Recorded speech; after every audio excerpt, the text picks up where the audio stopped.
ఆండాళ్ తిరువడిగళే శరణం. ఇప్పుడు 5వ పాశురం గురించి తెలుసుకుందాం.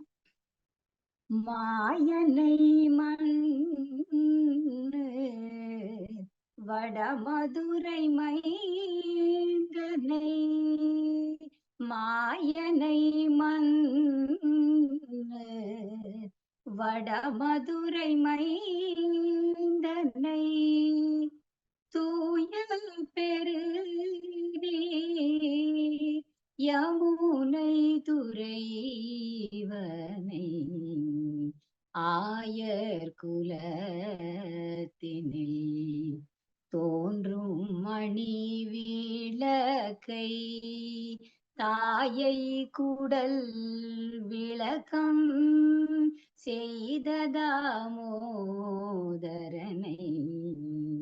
தூயமாய் வந்து நாம் தூமலர் தூவி தொழுது வாயினால் பாடி மனத்தினால் சிந்திக்க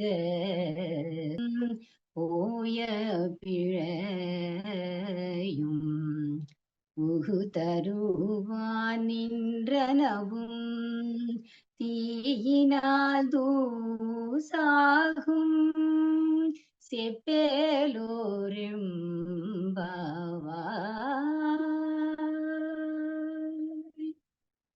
ఈ పాశురంలో యశోదనందనుడైన శ్రీకృష్ణుడిని ప్రార్థించాలంటుంది తల్లి.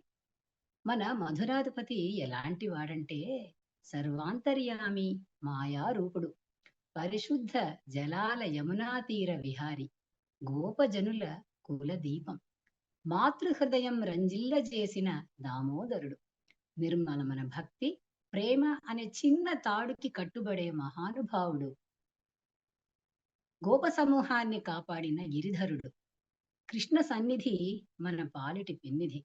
స్వామి కడకు పరిశుద్ధమై వెళదాం, పరిమళ భరితమైన తాజా పుష్పాలు సమర్పించి వేడుదాం, నోరారా కీర్తిద్దాం, మనసారా చింతన చేద్దాం. పెరుమాళ్ళని మనసులో ఉంచుకుని అతడి కీర్తిని గానం చేస్తేనే చాలు, చేసిన పాప ఫలాలు, చేస్తున్న పాప ఫలాలు అన్ని అగ్నిలో పడిన దూది వలె భస్మమవుతాయి. ఆండాళ్ తిరువడిగళే శరణం.